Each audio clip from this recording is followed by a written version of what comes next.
Remember him? Paul and Silas are there. And so he heals her. She was going around giving prophecies. She could tell the future. And remember, she was a slave girl, and those who owned her were making money. She followed Paul around for a few days, and finally he turned around and he healed her. And of course, her owners were very upset. They saw the miracle, and now she no longer could tell the future, and they no longer had income. And so it says there in Acts 16:23 and 24 that Paul and Silas were severely flogged, thrown into prison, put them in the inner cell, and fastened their feet in stocks. Well, that's interesting. As I studied miracles again this week, it is so interesting to me that you would think it would be just the opposite. But oftentimes, they did not help. People turned against him. So what is the result or the purpose of all these miracles? Well, the result or purpose of miracles was primarily for the introduction of a new era. I'm going to show you a picture of a man. I'm going to tell you something about him. He was born in Ireland, I believe. He was baptized in the Church of Ireland. He had some religious teachings as a kid, but turned far away from the Lord. This man was a basic atheist. Very, very bright, and he taught at Oxford, but he had no time for the Christian faith. He was going in one direction and had no time for Christ or for God, sort of an atheist teaching his atheistic viewpoints. But at the age of 32, by the influence of some friends, this man comes to faith in Jesus Christ. And you have this major change. He's going in one way, now he turns and he's just the opposite, and he uses his philosophical mind to teach the Christian faith. He became a Christian apologist of fame and brilliance. What was his name? C.S. Lewis. And C.S. Lewis was so intrigued with miracles. As you study them in Scripture and you see all the negative stuff that happened and positive stuff, and he wrote a book called Miracles.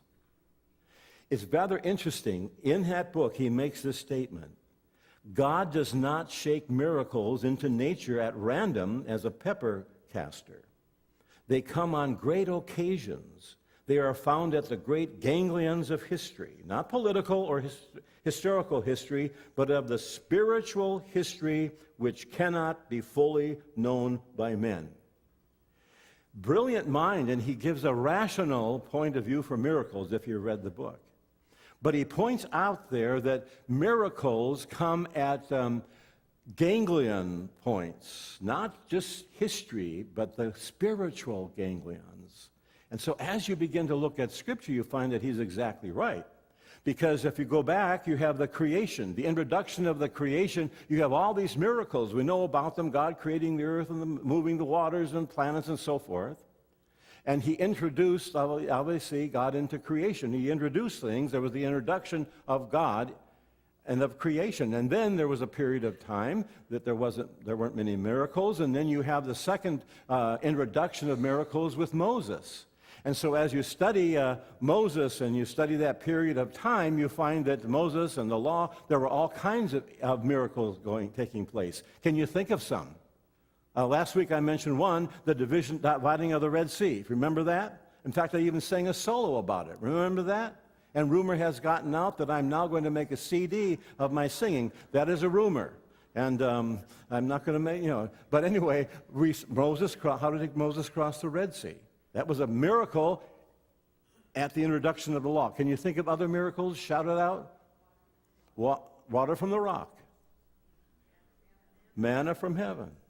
We can go on and on. So you have all this ganglion, spiritual ganglion of miracles during that period of time. Then you move on to the third introduction of miracles, is the introduction of the Christian era.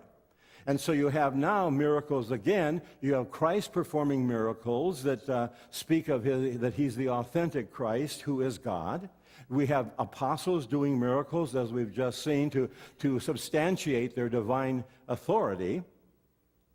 And then you have calm, and you'll see the fourth great spiritual ganglion of history is coming. It's in the final age, and the book of Revelation.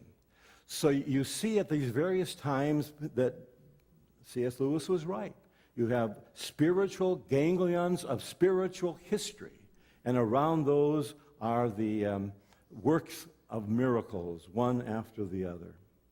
But notice, fourthly, this morning, all these miracles are great, but I want to go back to the Christian era.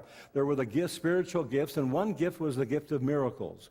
And it seems, as you study Scripture, that there is a restriction of that gift of miracles in our day. It appears to have ceased by the second generation of Christians. Now, this is very interesting. The first generation of Christians saw all these miracles. Acts 2, verse 43. Everyone was filled with awe, and many wonders and miraculous signs were done by the apostles. So here we have the first century of Christians seeing all the miracles. How many years is a generation? About 20, right? So as you study the Scripture, it's kind of interesting. You have the first generation, and then about 20 years later or more, you have the second generation. And you see that referred to in Hebrews chapter 2, verse 34. Already they're looking back into history. And it says there, this salvation, which was first, back there, announced by the Lord, was confirmed to us by those who heard him. Past tense. God also testified to it by signs, wonders, and miracles. So it seems already that by the second generation, the amount of miracles had decreased. And as you look at that, you'll see that it was primarily used for one purpose, the miracles, and then they ceased. Just again, let's review. Let's begin with Moses. So Moses performed miracles as an introduction of the law. Then the next time you see miracles is Jesus, and he begins to perform miracles, authenticating himself as God. You also have, not long after that, the Apostle Paul and the other apostles, and they're doing miracles to confirm the fact that they have divine authority. But you'll notice in each case there was a purpose for them. Miracles were performed, and then it ceased. And Jesus performed miracles, and obviously it ceased. He left the earth. The apostles performed miracles, and that ceased. It seems to be for a certain purpose, and then it ceased. In fact, as you study them, it seems to follow a pattern. You begin back in the Old Testament, and you have Moses introducing the law, and you have this intense activity of miracles.